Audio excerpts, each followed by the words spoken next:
సుందరకాండ పారాయణాన్ని విన్నవారికి చదివిన వారికి ఆ హనుమంతుడు సకల జయాలను శుభాలను ఐశ్వర్యాలని తప్పకుండా కలుగజేస్తాడు.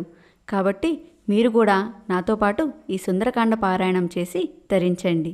శ్రీమద్ రామాయణము సుందరకాండ మొదటి అధ్యాయము.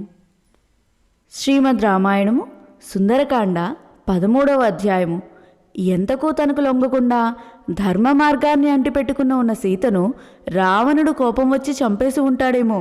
అదీ కాకపోతే ఎప్పుడూ కనీ విని ఎరుగని ఈ భయంకర రాక్షసులను చూసి వారి బెదిరింపులకు భయపడి తట్టుకోలేక సీత మరణించిందేమో.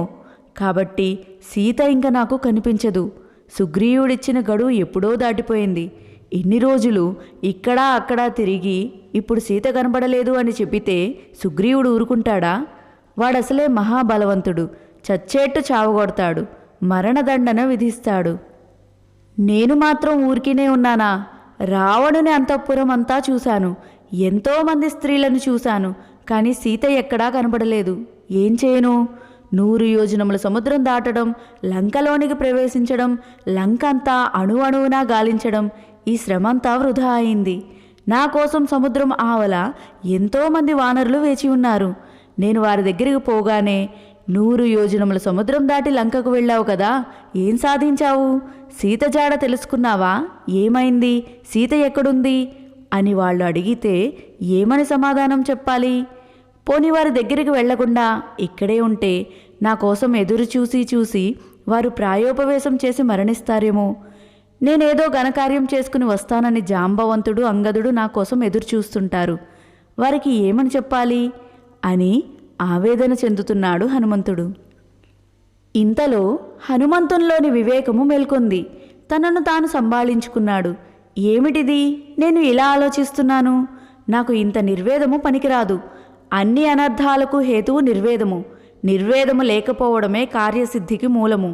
మానవుడు తాను ఏమీ చేయలేను అనుకుంటే ఏమీ చేయలేడు, చేయగలను అనుకుంటే ఏమైనా చేయగలడు. నిర్వేదము లేకపోవడమే కార్యము సఫలం కావడానికి మూలము. కాబట్టి నాలో పుట్టిన ఈ నిర్వేదమును సమూలంగా నాశనం చేసి రెట్టించిన ఉత్సాహంతో సీత కోసం వెతుకుతాను అని తనకు తానే ఉత్తేజితుడయ్యాడు హనుమంతుడు.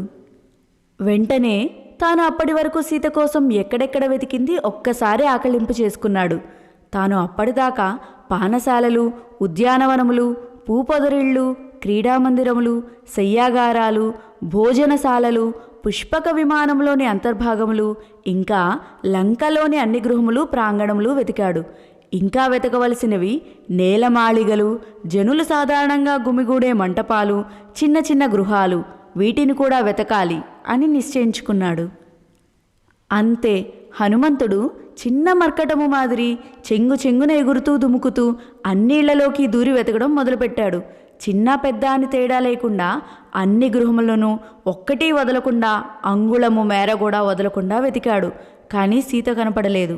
ఇంక మిగిలినవి బావులు, సరస్సులు, వీధులు, అక్కడ కూడా క్షుణ్ణంగా వెతికాడు హనుమంతుడు. సీత కనపడలేదు.